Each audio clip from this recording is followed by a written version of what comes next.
Fransa'yla derdixin. Peştir ji bo rêzgirtina Şehîdên Kurdistanê ve davet. Parti Azadiya Kurdistan Pak li Amedê salvegera bîranîna Pêşawa Qazî Muhammed û hevalên wî ku ji alê dewleta Îranê ve di sala 1947 de hatibûn daliqandin bi semnêrekê bibîranîn. Di semnêrê de akademisyen û siyasetmedar li ser rêbeza Qazî Muhammed axaftin û bang li gelê Kurd kirin ku divê îro her Kurd parastina Kurdistanê bikin û xwedî mîrata Qazî Muhammed derkevin. Ew wasiyet û parastinname ji bo îro jî wazîfeyên me yên netewî û dîrokî nîşan dide.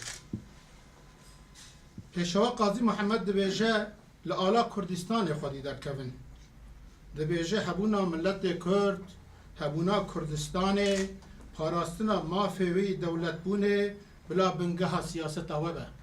Sait Veroş dest bi semînera xwe dike. Di semnêrê de akademisyen û siyasetmedar bang kirin ku ji bo pêşiroja Kurdistanê divê hemî hêzên Kurdistanî yekîtiyê xwe pêk bînin yan jî li ser yekîtiya netewî îtîfaqekê pêk bînin. Lewra dibêjin derfetekî tarîxî vêga ketiye destê gelê Kurd. Ku bi cih bîne û tu sozên xwe bi Kurdana bi cih nanîne. Her hemû derew û fêlbazî kirine. Ez wek birayekî piçûkê we di rêya Xwedayê de û ji bo xatirê Xwedê ji we re dibêjim hev bigirin û qeş pişta hev bernedin. Me her Kurdekî, her ciwanekî Kurd bixweyne. Semînera bîranîna salvegerê de behsa komara mehabatê hate kirin. Dûvre jî semîner bi pirs û bersiv berdewam kir.